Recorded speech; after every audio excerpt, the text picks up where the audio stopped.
అందరికీ నమస్కారం. ముఖ్యంగా ఈరోజు అంటే నేను గాదరాడకు సంబంధించినటువంటి వ్యక్తిని. నా పేరు తోరాడు శ్రీను. నేను ఈరోజు మనకి కొనపూరు సమీపాన్ని కొండ మీద మల్లికార్జున స్వామి కొండ మీద ఈ రోజు భోజనాల కార్యక్రమాన్ని ఏర్పాటు చేశాం. అది ఎందుకు పెట్టామంటే, నేను 10 సంవత్సరాలు కాశీ విశ్వనాథుడు దర్శనానికి తీసుకెళ్తున్నాడు విశ్వనాథుడు. 10 సంవత్సరాలు పూర్తయిన తర్వాత ఒక్కసారైనా సరే పరిపూర్ణ యాత్ర చేయించి మహాప్రభు అని ఆ విశ్వనాథుని వేడుకోవడం జరిగింది. ఆ విశ్వనాథుడు ఈ 11సారి నాకు పరిపూర్ణ యాత్రకి, పరిపూర్ణ దీక్షకి ఆయన అనుమతి ఇచ్చారు.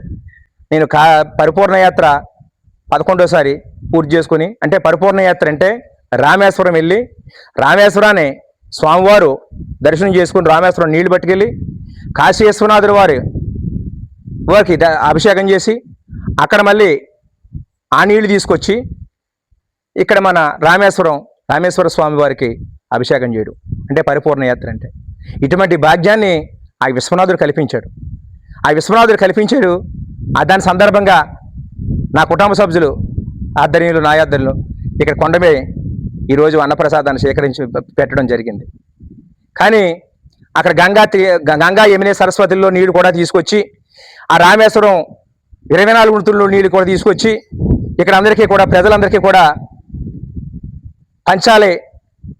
వాళ్ళ ఆశీస్సులు కూడా ప్రజలందరికీ ఉండాలని ఇక్కడ మన మృత్యుంజయ ఈశ్వరుడు స్వామి వారు మా గుళ్ళో నీళ్లు కూడా తీసుకొచ్చి ఇక్కడ కలిపి అందరికీ కూడా ఇవ్వడం కూడా జరిగింది.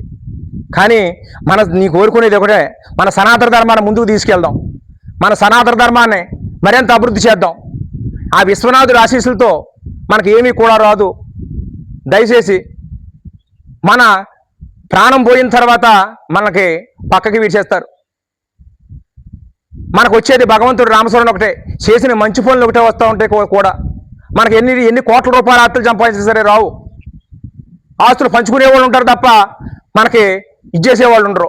మనకు ఒక్కటే అండగా ఉండేవాడు ఆ విశ్వనాథుడు, కాశీ విశ్వనాథుడు ఒక్కడే మాకు అండగా ఉంటాడు. ఆ విశాలాక్షమ్మ ఒకటే ఉంటుంది. మనం చచ్చిపోయిన తర్వాత సుజానాన్ని తీసుకెళ్ళి ఎప్పుడు కాలుతాడో, ఎప్పుడు ఇంటికి పోదామని ఇంటి చూస్తూ ఉంటారు. ఇంకా కొంత ముద్ద ఉంది, కూసేపుట్లో అయిపోద్ది, అదే మగ్గిపోద్ది అంటారు. కుటుంబ సభ్యులందరూ వెళ్ళిపోతుంటే ఆ జీవుడు గొళ్ళును గోలట్టి బాధపడుతూ ఏడుతూ ఉంటాడు. పరమాత్మ నన్ను వదిలేసి వెళ్ళిపోతున్నాడు ఆ బంధుమిత్రులందరూ కూడా ఆ జీవుడు బాధపడుతూ ఉంటాడు. అటువంటి సమయంలో కూడా ఆ విశ్వనాథుడు, నేనున్నాను, నీ వాళ్ళందరూ పోయినా సరే, నీ తమ్ముడు పోయినా సరే, నీ అన్నదమ్ములు పోయినా సరే, నీ బిడ్డలు పోయినా, నీ ఎవరు పోయినా సరే, నీ భార్య పిల్లలందరూ కూడా ఇంటికి వెళ్ళిపోయినా సరే, నేనున్నాను, నీ తల్లి పార్వతి ఉందని ఆ రోజు ఆ జీవుణ్ణి గుండెలు కత్తుకునేంటి వాడు ఆ పరమేశ్వరుడు. ఆ పరమేశ్వరుడికి మనం ఏం చేసిన రుణం తీరదు. అటువంటి పరమేశ్వరుడి సేవనే, ఈ భాగ్యాన్ని కలిగించేందుకు ఆ పరమేశ్వరుడికి, అమ్మ ఆ జగన్మాత విశాలాక్షి అమ్మవారికి, ఆ కాలభైరుడికి నేను ధన్యవాదాలు తెలియపరుచుకుంటూ, ఈ సందర్భంగా ఇంత గొప్ప కార్యక్రమాన్ని నా చేత తలపట్టించినందుకు ఆ విశ్వనాథుడు ధన్యవాదాలు తెలియపరుచుకుంటూ, ఈ రాష్ట్ర ప్రజలందరూ కూడా, విద్యార్థులు, రైతాంగం అందరూ కూడా సుఖ సంతోషాలతో ఉండాలి.